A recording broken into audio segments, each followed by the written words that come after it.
Hi, and welcome to this 15-minute slow flow vinyasa practice with an emphasis on your core. Let's get started in Sukhasana and bring your palms up to face the sky as you close your eyes gently and begin to take some deep breaths through the nose.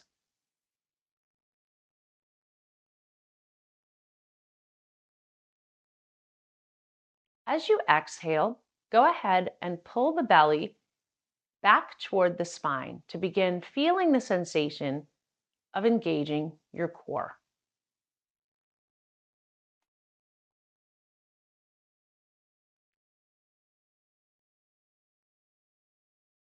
Slowly open the eyes and bring the hands to heart center as you set an intention for this short but important practice. This is the way we engage and tune into our yoga brain, which calms the mind and sends the busy brain packing. Take a moment, set an intention for this practice, and when you're ready, we'll open the eyes once more. We'll inhale the arms up, and we'll exhale and bend to one side, creating some length in the intercostal muscles of the rib cage as you even your seat on the mat. Come up and inhale and grow. Exhale, draw the shoulders down as you bend in the opposite direction. Again, making sure that your sit bones are engaged evenly on your mat. Inhale the arms once more, look up to the sky. Exhale, cactus the arms and open the heart nice and wide. Take another inhale. Exhale, bring your hands back to Samastitihi, hands at heart center. Now open the eyes, soften the gaze. Put away your zafu if you had one, and let's get started in a forearm plank. So you're going to come down to forearms and bring your hands interlaced, and you're going to come into a plank. And as you are coming into your plank, you're going to feel with the exhale, the belly button pulling up to the sky toward the spine. Stay here for 10, 8, 6, 4, 2, and 1. Now slowly lower down. You can bring the knees down to stabilize and roll up into your Sphinx pose. So you're using your forearms and spreading the fingertips wide to create a nice base, and your gaze is straight forward, just like an Egyptian Sphinx. Take a deep breath here. And on your exhale, curl the toes under, back to your child's pose, allowing the forehead to melt into the mat. Maybe walking those fingertips out just a bit more and spreading them wide. Bring the toes back together to touch and lengthen the spine so that you can reach the sit bones as close to the heels as possible. Take 2 more breaths here.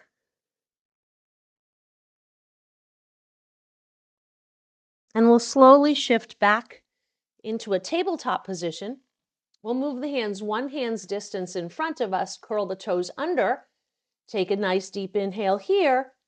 Exhale, pull that belly back in toward the spine and come into your first down dog of the practice. Take 2 breaths here. Inhale up onto tippy toes. Exhale, bend the knees deeply while sending the sit bones up toward the sky, creating one straight line between the crown of your head and the base of your spine. Inhale, back up, straight legs. Exhale, press back down into your heels and find a little bit more length in your down dog. We're going to walk the feet up to meet the hands. And we're going to grab opposite elbows and sway from side to side in our forward fold. Again, lengthening the spine. And now release those hands and take an inhale to halfway lift. Exhale, pull that belly into the spine and engage in that halfway lift. Isolate those muscles of the core and feel them working. Release, fold forward. And then slowly rise on up. Send the arms up. Exhale, open up, baby back bend. Inhale. And then exhale, bring the arms back down into Tadasana. Take a few breaths here.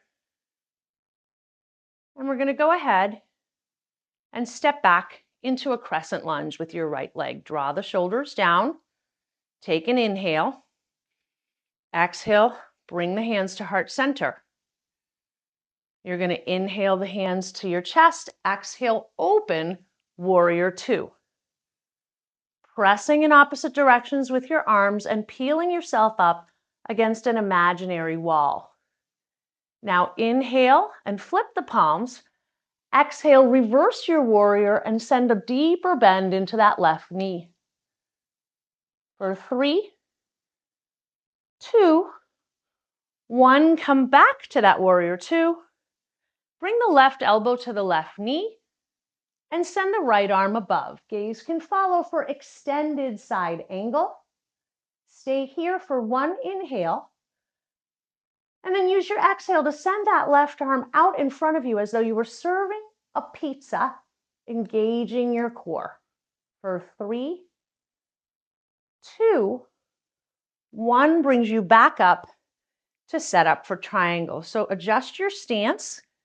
And what we're going to do is we're going to peel those arms against that imaginary wall again. Inhale, exhale, hinge forward. Turn your palm in and drop it to the shin without losing the engagement of your core. And then send the right arm up to the sky. Gaze can follow. You can see I'm lifting out of my torso. I'm not collapsing, right?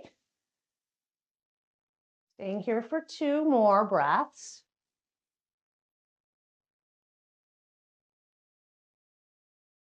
And then slowly coming back up and bringing your hands to your hips. We're going to turn the toes inward and we're going to find a wide-legged stance. So from here, we'll inhale and press the heart open to the sky.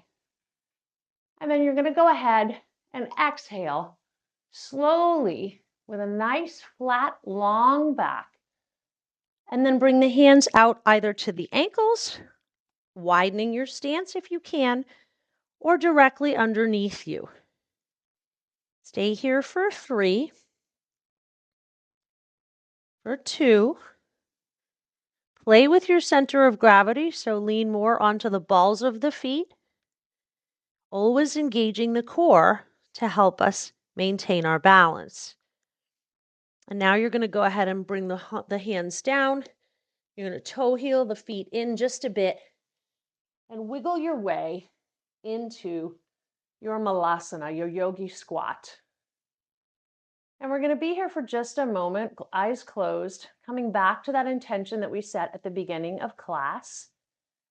So your malasana forms the basis for what will become crow pose if you decide to take flight and experiment with some arm balances, and those all require a tremendous strength in your core. So the more work you do on your mat with your core and engaging your core, closer you'll be to taking flight. From here, we're going to go ahead and place the hands down, press up slowly, and come to the top of the mat. Cut. Okay, now for the second side. We're going to inhale the arms up, and we're going to go ahead and step the left leg back, find crescent lunge, stay here for just a few breaths, and then on an inhale, bring your hands to heart center, center, open up, warrior two. Imaginary wall behind me again, pulling my arms in opposite directions. I'm going to inhale here, flip the palms, exhale, and reverse the warrior as I press more deeply into that front knee. You're trying to create as much length as possible in the body. Inhaling here, exhaling, coming back to your warrior two and gently placing the right elbow onto the right leg, lifting the arm up, sending it above you for extended side angle. Gaze can follow. You're also always free to look down at the floor if the upward gaze creates tension in your neck. We're here for 3, for 2, And then we're going to go ahead and send that arm out to serve that pizza for a little bit more core engagement for 3, for 2, coming back up and getting ready to come into triangle on the other side. So I'm adjusting my stance. I'm going to inhale and lift from the torso. I'm going to exhale and hinge forward, turn that palm in and drop it to the shin without collapsing. And then send the left arm straight up with the gaze. And again, mindful that I am engaging the core. For 3, for 2, come on out of your triangle, bring your hands to hips, and bring your feet in. So we're going to come to the center of our mat and go ahead and take our boat pose. Boat pose is also known as Navasana, and it is an extremely good core engagement tool. So before we take our Navasana, because we're going to be engaging and contracting the muscles in the core to keep us up, we're going to just quickly take a nice forward fold to lengthen the spine. So go ahead and use your sit bones to kind of find a nice stance, evenly weighted into your mat. Inhale the arms up and exhale, almost like you're painting the wall. Bring your hands all the way out as far as you can. Tuck your chin into your chest and just allow the elbows to bend as you melt into this forward fold for 5, 4, 3, 2, 1. Slide the palms as you come up with a nice flat back, tall spine. Just take a moment of stillness here. And then we'll set up for our boat. So for our boat, we're going to bring our knees in together and bring the soles of the feet onto the mat and sit nice and tall. So really envision the tall posture with the crown of the head growing toward the sky before you even begin to think about lifting your legs off the mat. So once you're in your nice tall spine, your goal is to keep this and to maintain it during the pose. So our first version, our most accessible version, is half boat, and we'll take it right here. And you'll see I'm maintaining this nice tall stance. My hands are behind my knees for stability, and I'm opening the heart and looking up at the point at which the ceiling and the wall meet. And I'm here for 3, 2, and 1. Now, if I want to advance this, I'm going to take the arms away and maintain that nice tall stance for another 3, 2, 1. And then finally, I can come back here and reset. The next version is more of a challenge for your core. Let's see if we can get there together. So you're going to come up, and as you find that balance, hold it for 3, 2, and 1. There's also a variation to bring your arms above your head and your legs straight up in a V. You can play around with that and see if you can build that core strength. For now, we've done the core engagement. We should be feeling the energy flowing through the body. So we're just going to go ahead and take a counter pose. A counter pose would be a supported fish pose, because now we're looking to open up the muscles of the abdominal core. So we're going to take the block and we're going to place it just below the shoulder blades and just above the sacrum, right in the middle of your back. You're going to come on down. Send the feet straight out. You can point the toes. Position yourself so that your second block is either going to come on the higher setting, or you're going to look back toward the back of the room. Or if that's too much on your neck, you can place it right at the back of your head and lie in a Shavasana style stance. And we'll be here for just a few breaths, opening up these muscles of the core after that engagement. Really feeling the benefits of our practice to this point.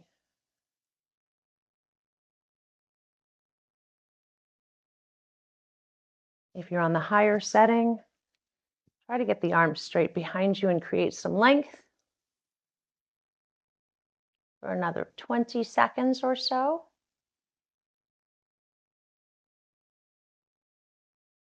This setting really opens the heart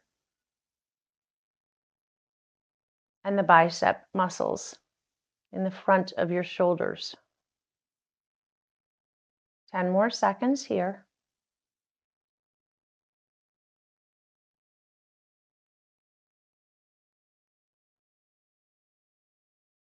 And then slowly curl the chin into the chest. As you come up one vertebra at a time, engaging that core one more time, nice and tall. Inhale.